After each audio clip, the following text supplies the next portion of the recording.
the natural end of human expression. We revere art, keep it in our museums and homes. It inspires us. But what happens when art is used for evil? DaVinci has struck terror into the hearts of Binghamtonians. Yeah, DaVinci's killed 3 people. A plastic surgeon, a teacher, and some other guy. Left some pretty creepy paints behind too. You get a DaVinci or 2 during your career in the police force. They think they're so slick that they can get away with murder. And they do. Maybe the first one, maybe the second one, you know. But they always slip up. They always make a mistake. And this guy ain't no genius. Left us a lot of evidence. And we got his box. His creepy box. We traced it back to a Robbie out in the country, and he's one of our top suspects. But we got a whole lot of them. So we got hammers, tape, twine, all that weird shit. And look at this. This guy's a fucking sicko. He thinks chartreuse is better than lime green. Awful. Awful. I know art. I enjoy nice paintings, just like the next fellow. But this ain't no art. These aren't even high quality. You got your typical H.C. Moore crap. Typical second-grade art class shit. This guy thinks he can come into my town and terrorize my people, my friends, my family. We're gonna catch this guy. Ain't no doubt about it. With his name making national news, law enforcement and scholars alike are wondering, why is creating these paintings? And why commit these crimes in the first place? Professor Cosgrove of Binghamton University has been studying DaVinci's work. He's a genius. A horrifying genius. He's a horrible person. But he's a genius. Did you see how he shaped the Mona Lisa to that man's neck? Do you think that means something? I think he's definitely interested in the shape of the body, the way it works in tandem with our hearts. Well, his heart. When he's doing these things to people, he's visualizing how he feels on them. Do you think this might be something psychological? Sexual even? Well, no, maybe. No, it's definitely psychological, at least. I think he needs people to understand him. What about the paintings he picked? The Mona Lisa, the Sistine Chapter, they're all pretty recognizable. Maybe he sees something in them that we don't. People have always questioned why the Mona Lisa is smiling after all. Personally, I believe Da Vinci was an alien ambassador to our kind, and there are messages behind the canvas, but who knows? Madam, I don't...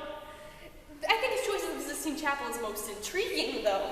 Each detail is so finely crafted, so significant. It's like there's something in them that we don't. He makes no mistakes. This guy's made so many mistakes. But just think, he chooses God passing knowledge onto man.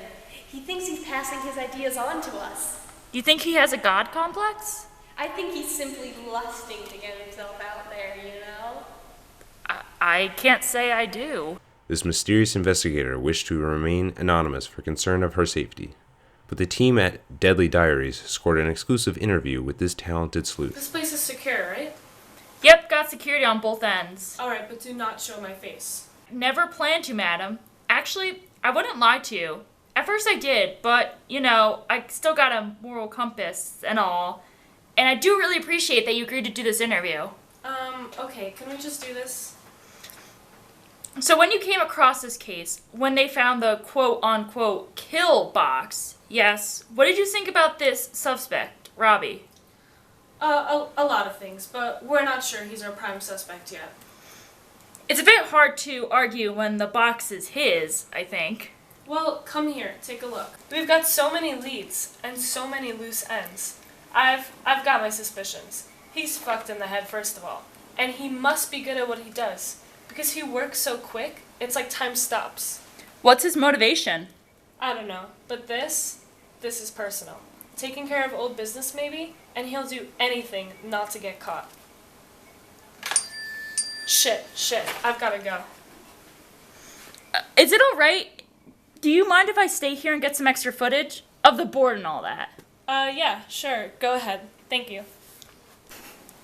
This is a very interesting board. I haven't ever seen one like this before. So, I see Robbie in both of this. This is the prime suspect, Robbie. And that seems to be his friend. But who's that in the background? That's weird. Looks like they're almost intentionally there. What about up here? We see Robbie again, and then... Who's that? There just must be someone else that lives in the building. That's so weird. What do those coordinates mean? And if Robbie isn't the killer, who is? Oh, hey, did you forget something?